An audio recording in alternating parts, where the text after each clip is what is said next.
bandeko to sala émission oyo bokutani po tokoka kosangisa makanisi to na lingala makasi babi to sombitinya makanisi to sali yango pona nini to zana makambo na mboka na biso na RDC Kinshasa to zana makambo politique ezali to zana makambo économie ezali mais makambo etali société bato balobanga likolo yango wana tolobite to sala banquette to luka to makambo so na société to kwa kolobelango po batu bakoka kobenda batu musuma to ina makambo osala lelo tolo balikambo ko phénomène moko eza compliqué ekoli na Kinshasa en anglais eza des mots composés en anglais ezali sugar bamuso babi sugar mais en anglais penza babi sugar et puis babi daddy des mots wana sukali de l'autre côté c'est papa papa ya sukali papa bonheur na tradition lingala ande to beta na ki babenga ba papa bonheur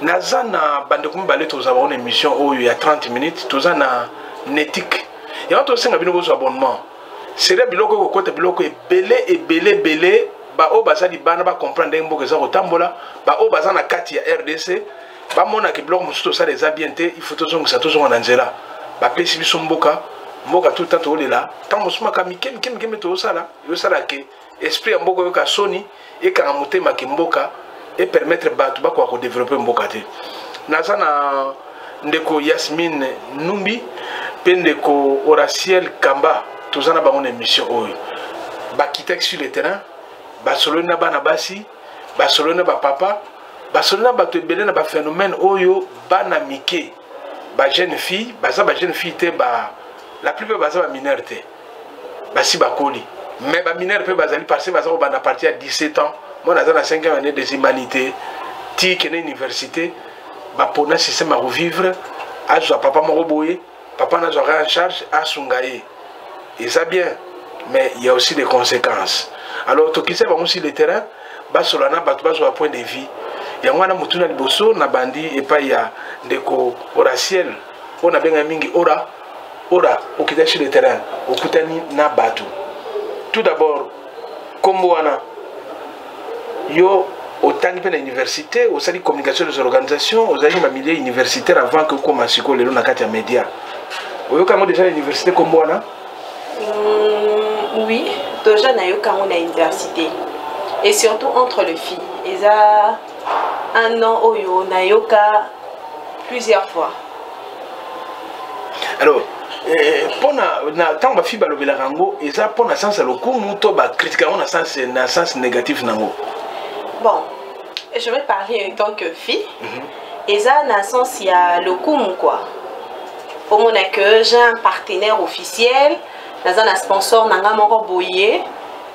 Donc et même quand on le belango na ba camarade na yo et ça la ka moi détima honneur moko boye. Là, un partenaire nangai, na mutu nangai, bien qu'on ne pas marié, mais à couvrir la dépense nangai. Alors, Yasmine, aussi il y a un phénomène il y a pour la communication des organisations, mais là, na revera kim non. Mais là, na revera kim boza plus comme ba chrétien na kati ya nini to lokola bato baza na ICC comme baza plus comme ba religieuse tout ça là ou boza libre comme ba université nyoso. En tout cas to ça libre comme ba université nyoso. Là on ne prie pas quand on commence les cours. Si on prie non, c'est pas une obligation. C'est na professeur ya kata abondeli avant tout ça. Ce n'est pas, ça n'a jamais été. Alors kuna po yoka déjà mo wana sugar baby daddy. Si mais na yoka on na combo ya sugar daddy mais na yoka on a combo mususu qui veut dire papa bonheur. Non, kuna yoka comme nini? Papa bonheur. Kuna bonheur. Mais de l'autre côté c'est en anglais, c'est ça? Oui, sugar daddy. Alors papa bonheur on est ça nini? C'est le ba complexe tout en yoka ki yango. Donc papa bonheur si je peux l'expliquer, et ça moi là donc jeune fille azobi mana papa mukolo papa wana zoka soin ye ba besoin na ye nyonso sengaka pesaka ye ezala mutuka ezala importe loko peu importe prix nango papa wana pesaka ye donc azobi c'est bonheur yango ba bien ki papa bonheur. Papa bonheur. Alors mbalo to kitana mbokiti sur le terrain âge nango et variaka bana âge nini ti âge nini. Bon, d'après l'enquête on a sali sur le terrain, je me suis rendu compte que Ebandaka a parti à 16 ans. Parce que ce qui est vrai, Bazo observé le phénomène à partir à 5e des humanités. Donc, 5e des humanités, je pourrais dire qu'ils ont varié entre 16, 17, 18 ans. Et c'est un phénomène qui commence des 5e et ça va jusqu'à l'université. Là, à niveau de l'humanité, c'est plus le téléphone, non? Parce que compliqué. Non, ça dépend. Ce n'est pas seulement plus les téléphones, ça dépend. Papa Bonheur, à cause de la Oyo, moi, la fille avec qui Azobima, demande à Fiwana, Oyo à Kosenga, c'est ça ce que le papa va faire. Ce qui la fille a Sengi téléphone, oui, à cause de téléphone. Et c'est quoi ce qui la fille a Sengi que non, moi, je n'ai pas besoin de téléphone, j'ai besoin de peut-être que tu puisses prendre pour moi un appartement en ville, à bon marché, il sera obligé. Là, mais wana pour na bana ba mineur tendongo lobia ba 5e. Ba on peut pas s'en dire mona makamna ba mona monde tel kola déjà mutoise étudiante. Bon, ce qui est vrai, à la vitesse où vont les choses, ba mineur coûte bazal sous un level élevé que ba mikolo. Ba demande ça likolo. Oui. Est-ce que parents kokondima amona mwana na ya azana humanité ayena mutuka na ndako ke yema osuma na ndenge na est-ce au kanisi ça faisable mwana pas ko sanga mutuka pas mutuna. Là maintenant, je pourrais dire ça dépend il y a famille na famille. La famille Moussous les alaka, ceux qui moi na continue fisque avec un pantalon barotuna bayeba d'où provient les pantalons. Mais dans la famille Moussous bon mon écoute moi na bango za chanceuse na âge na ya kuta ina mutu wa lingi asombele mutuka. Ils ont dépendre quand la famille na famille. Ils ont dépend la famille. Alors ndeko Yasmine okitaki sur le terrain, est-ce que ndenge ndeko ora otikoloba apesi âge? Est-ce que ndenge yo kilasi le terrain omoni âge wana e bandi âge nini réellement bandi na ba humanité to e bandi penza soki mutakoti na vie estudiantine te e bandi réellement ndeti ndeko ora otikoloba e bandi na humanité beaucoup plus na 5e des humanités à Londres donc voilà un peu donc ils ont influence et au-dessus de bas ils ont mata et souvent par rapport il y a ba fille mususu ezali azala qui na une certaine vie dans la humanité et à peine dans milieu où il y a université elle devient envieuse donc à comme na mutema munene ye pas zala ndenge baninga bazali et peut-être que pas na bango na ndako bazali na ba possibilité ya kopesa biloko na nyonso azala posa na ngote et pour ça elle se permet quand même ala da ba conseil à baninga que yo za boye ndenge nini yo faut zala boye faut ozonga bo kende pa iboye et pour ça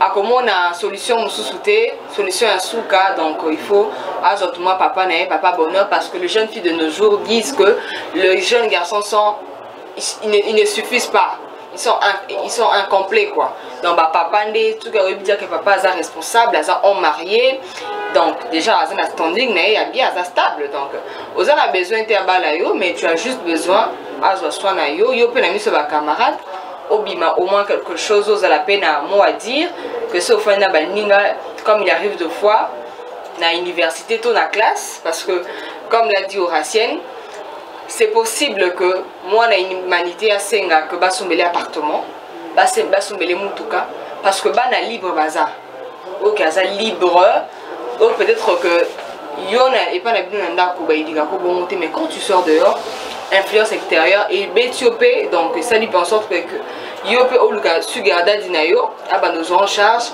et peut-être que biloko na bono sombela ou ba pas na hoté et qu'on n'est pas camarade maman camarade personne dima tout ça les a la réalité donc ça peut arriver voilà moi-même na yoki na ngona nzela naza ko kende na avenue moko na zali na commune moko songolo na moni garçon moko jeune garçon moko tumsa une fillette la lobina ye ngana okende no wapi ngade na lingi to lingana papa na bino po mbongo atika bino kolia na ngana zona suma ba mesh alors na seka kilikambo na siko tambo ba makambo na moni ke réalité wana et si est comme institutionnalisé c'est-à-dire eyebani eza partout ora osomba fille d'accord ba papa na ba âge na bango varia ba âge nini eza na ba âge to ka ba papa nyoso bon je pourrais dire eza na ba âge té ba papa nyoso en quelque sorte oui mais le plus ezalaka ba homme marié peu importe âge na yo quand tu es marié, aux na stabilité, aux na standing mon vie, comme l'a dit Yasmine. Donc, ce qui m'ont boyé, aille peut-être proposer une fille de 16 ans ou 17 ans et que la fille se rend compte que non, j'ai besoin de telle histoire et à mon par rapport à apparence, il y a mon ça concorde, directement elle accepte. Alors, ils en ont acheté, c'est ça? Non, ils en ont acheté. Même à 80 ans? Non, en tout cas, ça n'a pas la poche. Donc, de nos jours, de comment on a une jeune fille, à s'occuper de que papa a marié ou pas, il suffit juste que papa a la position, la standing, il y a bien. Elle peut se permettre à balayer coup de papa, moi, à 85 ans, à balayer parce qu'elle se dit que aux années, je veux récupérer le reste. Parce qu'il va se dire que âge est déjà avancé, moi je suis jeune fille, déjà on a en sorte que là comme c'est un niveau que dans le testament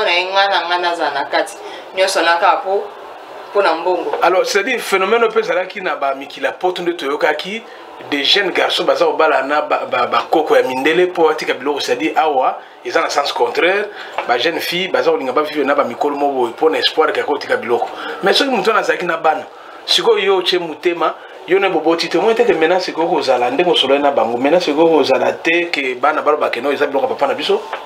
Bon, maintenant c'est ko zala te parce que déjà so bo sali mariage civil et que bo opter pour la communauté universelle de bien. Donc, qui dit que ce mobali a profit pour la paix bénéficiaire ya bilo comme mobali. Donc, c'est un peu ça. Alors, non, c'est pas tant mais question moko yelinga siko. Nous, tu vois, ma spiritualité, malgré la Bible et lobby qui est banamike, et moi, na akoki ko zo mobali les kababoti na mikolote. Lokola bana ba mande ngona tata musuba leki ba parents ba ba mikolo son problème azana mbongo na standing e fanda mais question ezali na bakawana et comment les jeunes filles là ba mana batwana baza ko exiger bango ba examen médicaux kai ba so azana sida ou quoi ou car bon là de pesami makamna biso ke nango makambo ya sida talingaité. Tu n'as pas besoin d'exiger quelque chose. Tu viens pour quelque chose. Ozoya pour Ozoya comme sous son retour. Ozan a droit à exiger le côté, donc tu viens faire ce que tu es venu faire et puis tu pars. Dans ce cas, on a eu, ok, c'est ça. C'est ça. Et de nos jours, le fils s'en moque totalement. Donc il y a une micro génération à l'élo beaucoup plus féminité à base de bébés. Nous avons une jeune fille, donc à occuper à côté peut-être parce que de nos jours, si des actions impactent et là que ça a un impact des akazemi.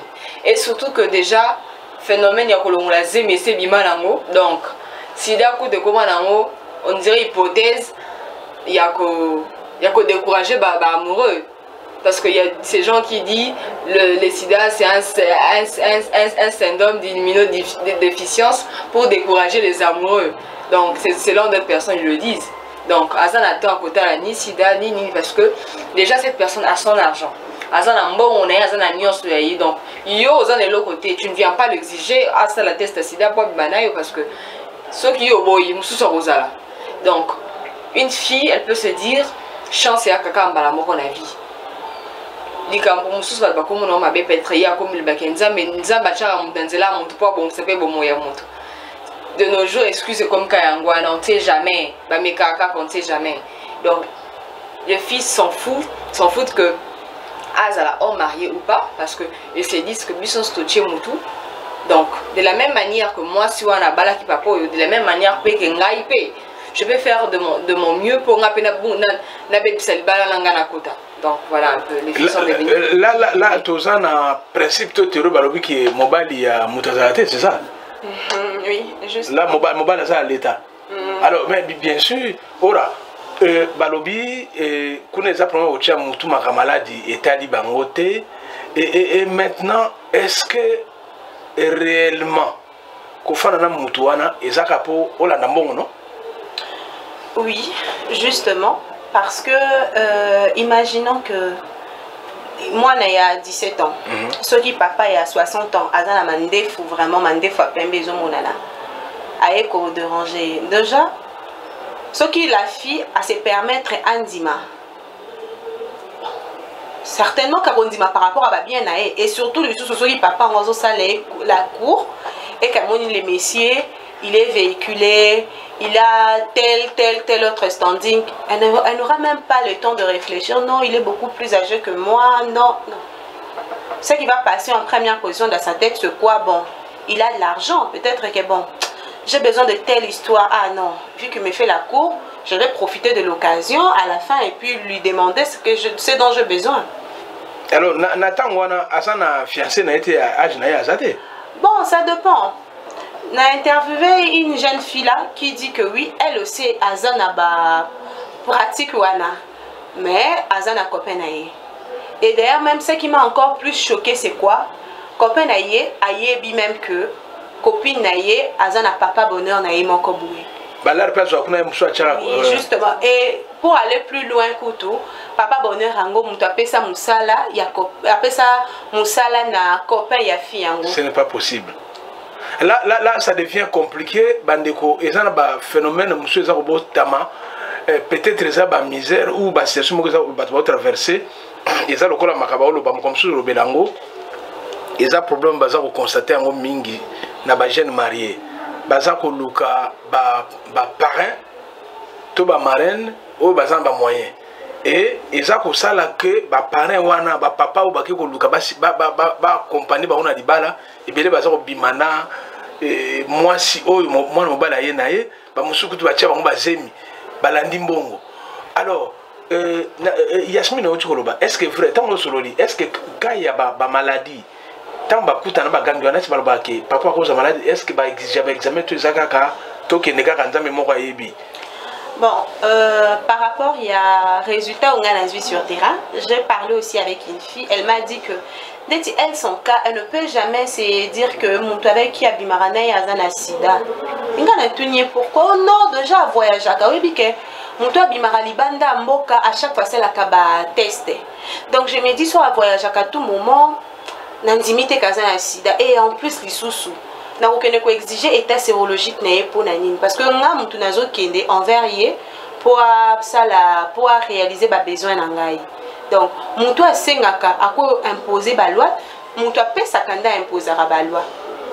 Alors, mais est-ce que les jeunes filles, les jeunes dames ou les demoiselles ou les côtes de Marambouana, que madame Moutou a un écart, il y a mon laïna yo, aza ko faire vieillir yo, est-ce que bah baza ko calculer les conséquences sur la vie na bango? Pour ce Moutou na balu yote au tikali, mais faire vieillir yo, ça mon a été que assombrir l'image na yo lobby. En tout cas, de nos jours, ma fille a un lobby. Elle a un lelo, ya bimakeye, azana mutuka, azana appartement, azana ndak, tout ça. Azomona lelo, azo s'en foutre na yemoko. Donc azana tinate anuna te abebate importante na yezaka que azala bien, apa kola ba futa cher, asimba téléphone bien, azala mutuka et surtout mutuka. Et là, quand il bombarde, parce que chasse zaka kokumba mulika muna mutuka. Soza mutuka data na université à Pamba. Soza mutuka ne ba sentir que si ozali, ozo vivre ya solo. So mutuka zate. Ozo vivre à solo, mais to landa ki na université mona autant comme na Kinshasa te ou papa bonheur moko asengi na étudiante moko alobi d'accord. Yo bano mananga ite. Dans le foot, on se sengi, mais une seule condition, on dit makakenya ou nangai, amelaka, bamabele na yo. Alors, andimi ango na kanti boka li solo wana, et ça retournait très mal contre nini, contre moi na mwaswana, et aki kosu moi na mwaswana kufi. Est-ce que nande bo sololi na ba fille pour besoin qui tamu la osala enquête oyo, est-ce que ba fille ba bisa bino ba kenda pe a trouver pratiquement malamu te ba boya pe na makambwana? Oui. Bafi Moussousoukoutou. J'ai été même surprise et choquée d'apprendre qu'il y a Bafi Moussousoukoutou. Bassimbe la papa bonheur qui ici. Au Monaka Moutoumoko Boué, surtout dans l'Avenue. J'étais le nom de l'Avenue. Et Salamine à Avenue Moko, il y a une jeune fille de 17 ans. À Monaka, il y a un monsieur responsable marié, père de 4 enfants, Abimaka chaque fois a changé sa voiture. Et la fille s'est permis à Okenekosimba ici pour privatiser Messie en haut. Et ça aussi, et Simba Kipé, elle a sali ba pratique na yewana. Mais malheureusement que quand tu vas à côté wane ba pesa kaka ba principe et quand tu ne respectes pas ba principe ni surtout à la fin et ko capoter. Abela Liboma. Oui, la fille Abela Liboma. Donc pour dire que oui, et ça la makanango. Autant où nous sommes biso ba fille to komi prête ya ko sala nyo surtout pour l'argent et surtout pour vivre pour na ko impressionner ba misusu. Nous les filles nous sommes maintenant plus sur la vie des apparences. Je vais vivre, je vais montrer aux gens que ma vie est meilleure, je vais montrer aux gens, je vais impressionner les gens. Quand je vais poster une photo sur Facebook, sur Instagram, qu'on voit que non, je suis une fille stylée, je suis une fille au top, c'est ça en fait. Bah, conséquence. Alors, Yasmine, on quitte la même question. Batumsusu alingi mwana muke to alingi jeune fille eza papa ça déjà vie nae azaba mbongo nae place azwa ke yebanité. Et c'est aussi le cas masolo balobi ke na kende kuna ba pratique aussi la ngai na moni yango eza flou na boy yango to na ndimika na zona ba mbongo alobi soit na manambo na ye to na maboye to a filmer ngata na osala boye. Est-ce que ba fille ba si ba témoin pas bloquer malgrona? Déjà par rapport à hypothèse il y a bambois et ça aussi sur le marché. Donc hormis sur Garda duleuse bazar. Donc duleuse bazar genre il y a des réseaux, il y a ba fille oyo au lieu ça là on a batu comme ça on a ba niama na bambois. Ce qui mboa zo simbo na mabele ça c'est $5,000. Si un chien a zo passer rapport ça c'est $10,000. Donc ba fille bazar capable bazo mi filmer couteau. Donc on dit va filmer va cheper les réseaux sociaux. Donc exactement c'est important pour na Isaac azwambongo. Donc niveau local ce comme makasi. Alors c'est ça juste un lobby qui va mon avenir na bango to monika kalelo non? Bazo mona kalelo. Parce que azo mi lobela ce qui mboa a nini. A sali eloko na ngesi ko sala ni ko sala eloko te. Ce qui nya wasiminga ko sala eloko taka leti mwana ngazo sala. Donc en plus de ça bazo se permettre ba micha liboso caméra bilongi na bango monana. Mokili mobibe mona bango mais bazo kipe nyo sonate nyo sonaka pona mbongo parce que mi le beli c'est juste pour quelques minutes et après j'aurai mon argent j'irai je vais acheter une voiture comme l'a dit Racine on vivre donc on a posté photo baninga ba mona grave j'aurai un iPhone je ne sais pas tout 13 lokomoka boy donc tout ça azo mona ka lelo que ba sentir ba mona ki peye pe azaka standing donc na makamba kolata makambu ya Mituka, il pas dans la case, donc voilà. Donc les filles sont prêtes à tout. Alors maintenant, tango andimi, va poster en haut, va batalayer, va filmer comme partout. Aza ko espérer l'obité karobala quand même non? Bon, elle se dit, Lélo, chaque jour, sujet échange à Calamonde. À un moment donné, il y avait le virus Ebola, n'est-ce pas? On n'en parle plus. Il y avait le Covid-19. Mais là, on n'en parle presque plus. Pourquoi? Comment vous les canaliser qui succès? Comment vous le aussi ça corona? Ce que vous avez comment et si cash n'est qui a 1000 francs, les commis 100 francs, 50 francs. Pourquoi? Parce que succès n'a aussi donc. Elle se dit ils ont saison. Donc tant que saison n'est collée, donc bah tout peut la mitou n'a pas beau ça là.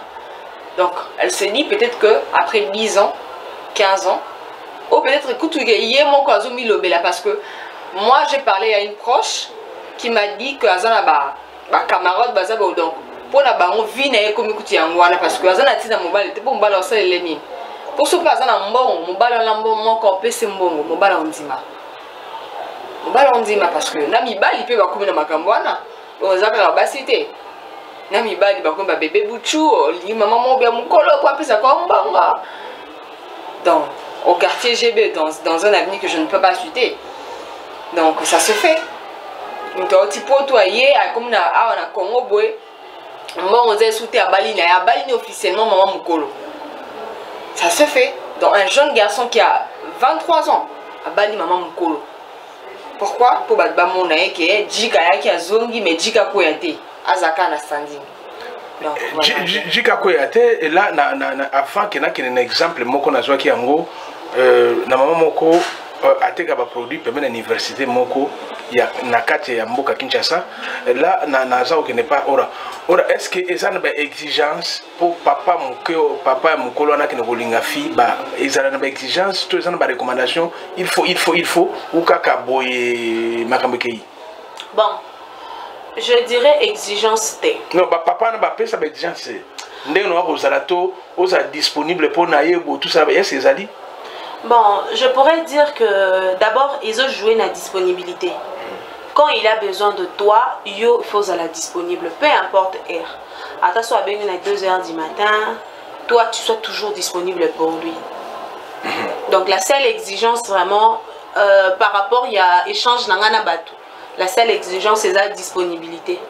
Soit dans la poste peu importe l'heure, il faut la présente pour naïe. Vous êtes la présente pour naïe.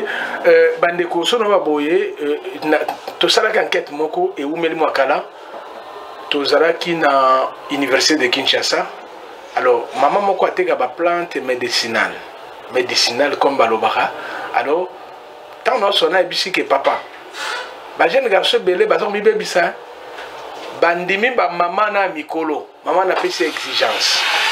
Ce qui peut-être pas bana basi ba exigence ezali que ozala disponible na temps nyonso yé azana besoin na yo mais et pas ya bana miba des angambo après cette exigence à lobby nazana besoin volume ya ba partie intime na ezala boyi alors aux obligés que nous luka bakisi pour se transformer comme na niveau wana or bande konation na sens ya munganga nzambe ndenga sala batu boye a calculer ba poids makamutu eza correct ozangi to mike na mbomoto boye ata bana basi o bakoli sa ba derrière na bango to tolo na bango ba changer yango problème na bango za suka comme na paiement respiration comme na problème akamu tout problème alors ba exige bango ba pesa ba exigence wana mingi na ba université na ba place bazala ki ba biki non ngana za mamu mukolo pour se sentir bien il faut o comme na volume boye faut ça la boye o sali yango tant o sala yango o moni mbongo za ko na université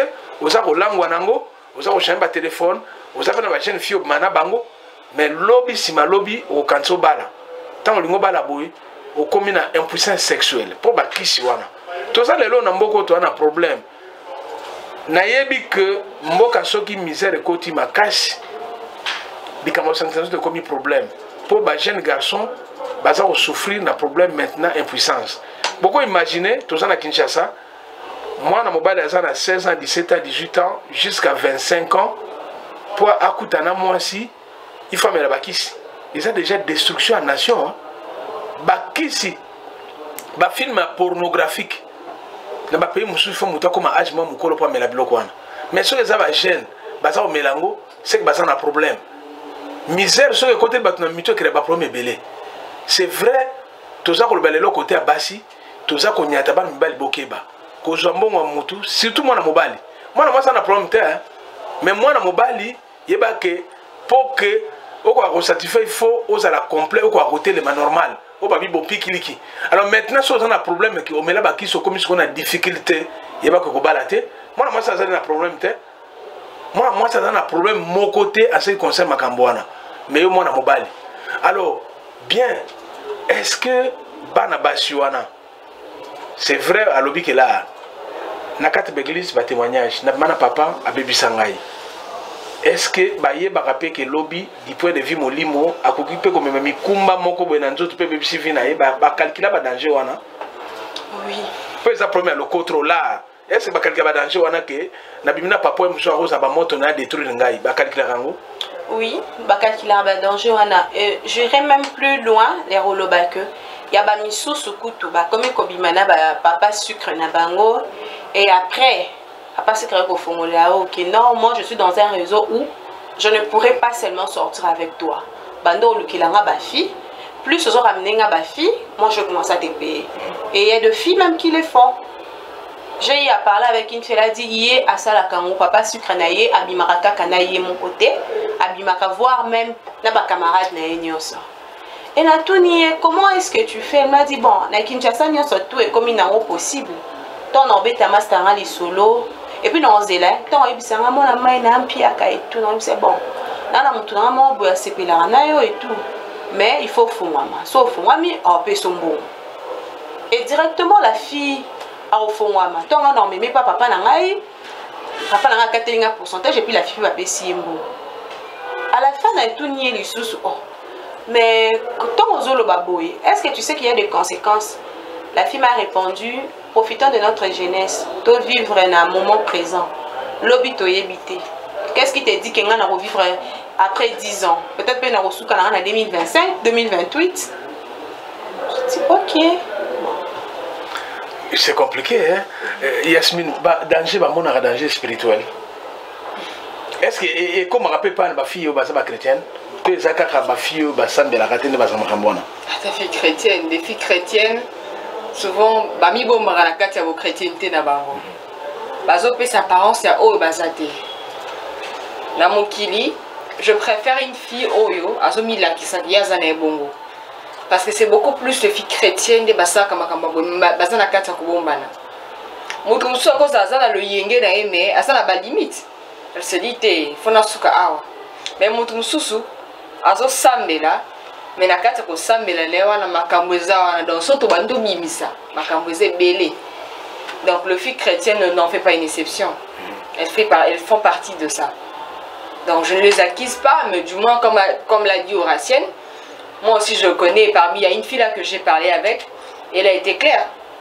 Elle m'a dit qu'elle c'était même pas son sucre d'adi, c'était son homme qui lui disait que non, moi je préfère que vous soyez à 2. Donc, bon kaka, mais mobile name c'est que moi je préfère que vous soyez à 2. Donc si serait possible que la prochaine fois que tu viendras, il a un peu camarade là. Donc regardez un peu là où le chose va en fait. C'est terrible, c'est grave.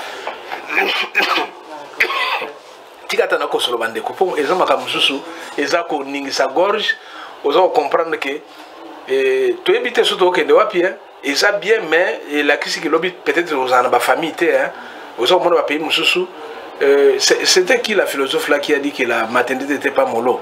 C'est Simone de Beauvoir. Maternité siko toujours mon akin mais bandeko photo yeba koloba bon nazara na père na moboye bon alo musamba zemi musuna bota na ngate bando no to comme la dimension mindele te oyo aux indépendants lobi ke obota na ngate na fona ndenge na nga mindele ba calculer makam na bango bazamba la na bango ba tia quelque part et ako fala ndenge na fandi mais bon mona ki na période o ya coronavirus oyo ba parents oyo ba bota na bango te me bazaba na ba homme de vieillard ndenge baza kolela ba souffrir muta kotala ye azate.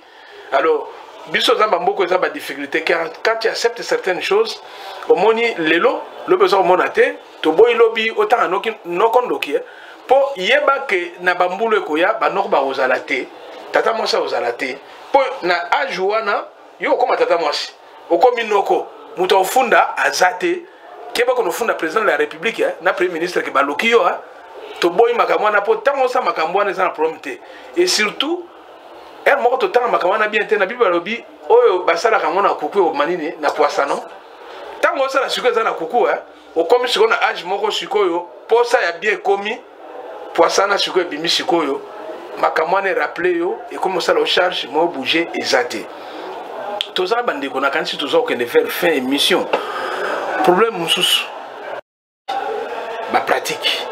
Est-ce que Bayebi sapé déjà, c'est vrai au lobby, baza au filmé, en dehors bazuyo, mais bafutakayo, mais même pour la tourner pornographique, à part ya banyama. Que papa ne m'a été, mais hier animé futomboka pour tourner ba film, c'est ba fille penakin pour na besoin de basa blokwana. Le fille de qui baza capable ya nyos. Ceux qui m'ont capable ya ko passer rapport na nyama. Et quand Dimi va filmer Niama, Dimi va filmer mon kili mona. Et bon, on voit ça la film pornographique na mouton à cause de somme. Parce qu'elle va se dire bah bah ça la on va l'écrire la ligne. C'est quoi bah ça la ngwana. Bah la kabangote. Bah mindele tout ça la bonne à la télévision, bah star télévisée et tout. Bah ça la makambona mais bah ça la bango. Dans ce milieu belake malgré le connaissana, mouton mon quoi comme on a na ka kubala et. Et puis mouton sauter de bengania bala. Ce n'est pas tout le monde qui rêve au mariage. Nous sommes à cause d'année, il y a des vignes d'engue salak. Donc, ma on dit bah les coups de taille état on va charge. Bon quand on vient, bon quand on jeunesse donc. Voilà un peu. Alors, Ora, oui, est-ce que na o solo na bango basi pa biso ke nazalaki na pratique tel balobi na ngai faut ba bano filmer nga tout le temps et bandima to baboya okuta pe na kana ndeko bano solo na enquête oyo. Oui. Nakutani na film encore, elle m'a parlé de ça. Elle a dit na ba makambo wana bachaka bobangi sentiment à côté. Ezana mbongo. Mbongo liboso musala na sima. D'ailleurs, il va ébisser tambola na boulevard nu, elle va accepter. Si et seulement si mouton a ébissé à couper ses mbongo et en plus soit mon mbongo à kondima. Et maintenant moi-même je me dis ce qui monte. Moi si au commune à bas niveau ya makambo boy. Et maintenant ça va proposer aux pornographie. Arrondima nae. Parce que pour elle c'est d'abord l'argent. Conscience na instant wana ezate. Ezana mbongo.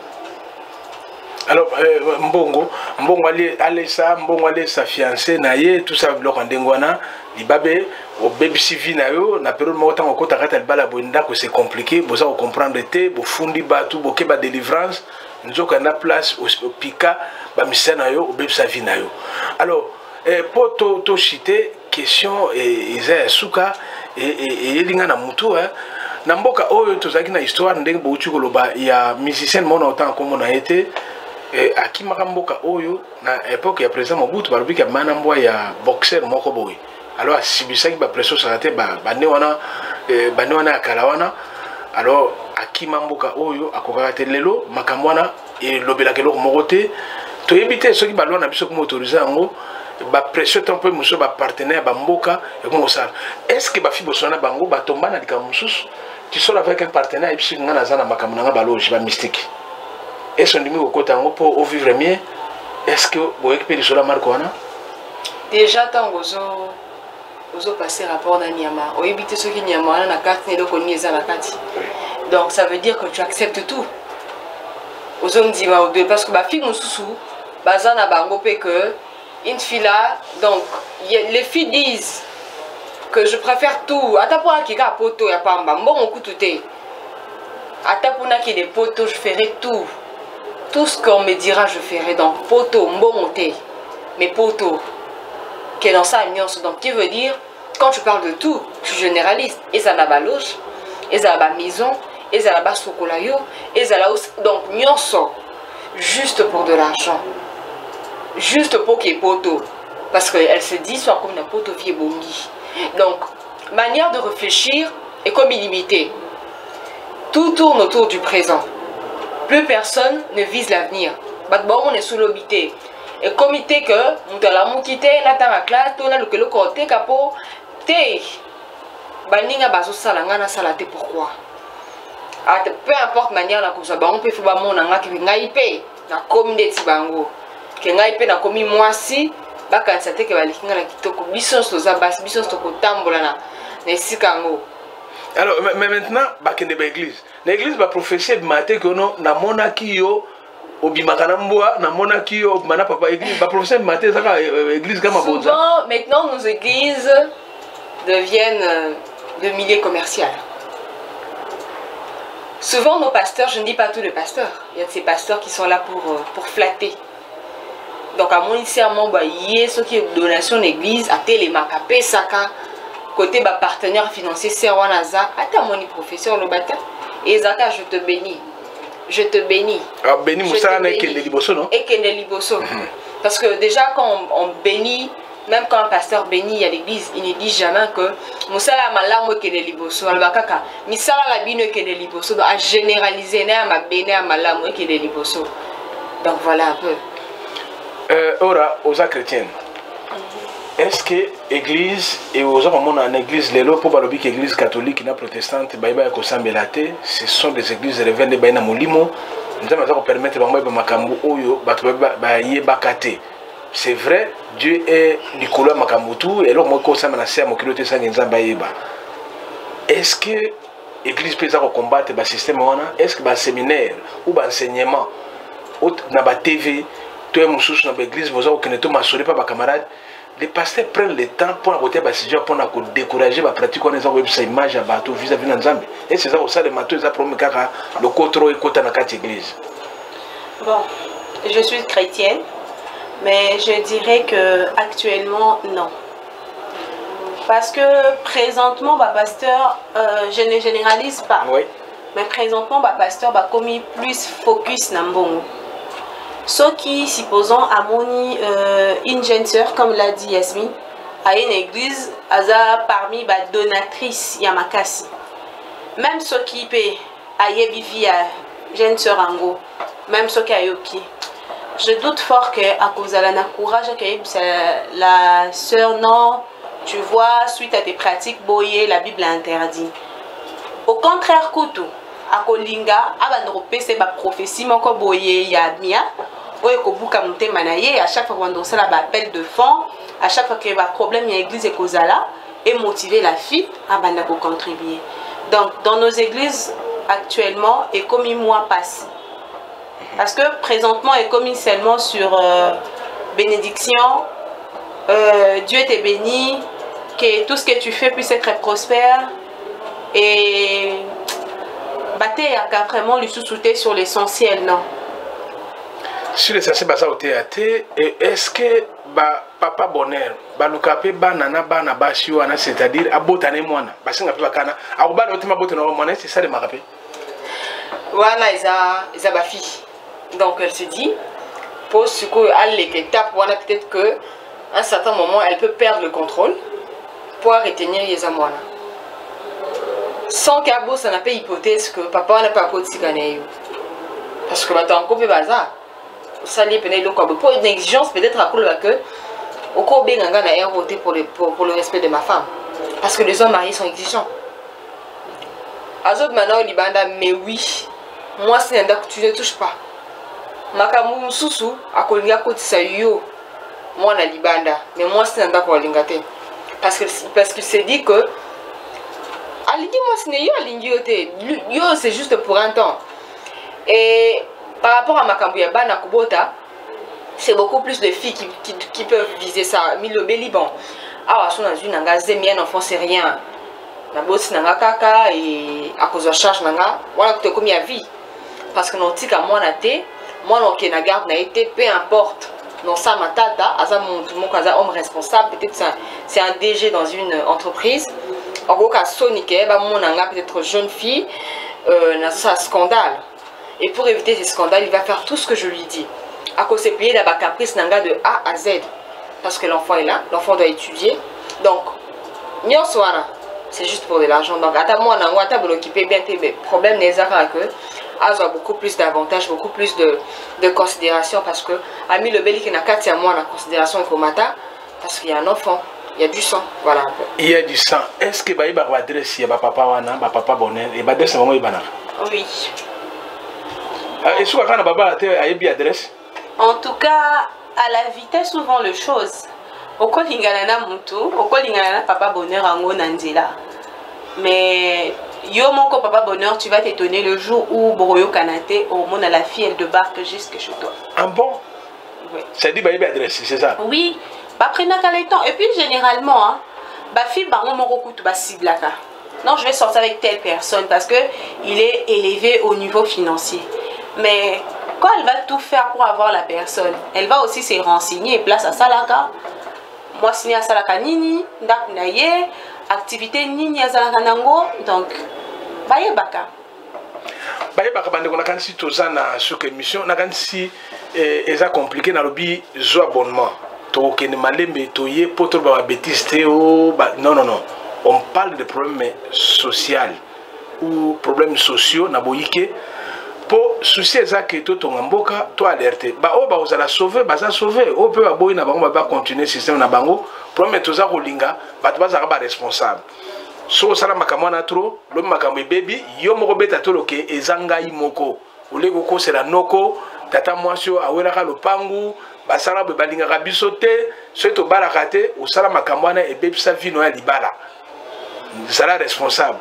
Nzambe elle moko soki a dans joie qui problème parce que bois qui aux responsable on nzambe za moi so pesa kingai non ndima na liaki na ngai moi so na proposé na liaki makama ko rejeter ba responsabilité pas batu baboya olandi biso toza ko pesa possibilité zo abonnement et kosunga biso aussi on fait des recherches côté na batu ba ko sona ba il y a certaines personnes pas le ba faut foutre mbongo tout là ils ont aussi un peu contribution na bino oza kolanda ndako oyoki émission okamwe to esali yo bien te to mosusu epesi yo kanda mais po ozala tant nyonso ndela so toza koloba ozala te korataka émission moko malamu ozwa abonnement po ozwa alerte na téléphone na yo na ordinateur no yeba ke émission bo ezali en direct esalemi ezali topesi bino mbote ezalaki émission na bino bokutani tosala yango mpona kobimisa makambo ebele ya politique ya social nyonso bato bakoloba mpona kongo kende liboso tolobela yango nazalaki na ndeko Yasmine Numbi na Horaciel Kamba tozalaki na bango topesi bandeko nyonso oyo bamesaka kolanda biso oyo baza kopesa epi toza kosepelaki bosa bareaction mpona kopesa baappréciation na bino kwa soki eza mabe eza malamu tokosepela yango mpo to améliore émission oyo ekende liboso wa bino ndeko Delphin napesi bino mbote tokutani mokolo mosusu kaka na émission na même heure bolandaka biso en ligne.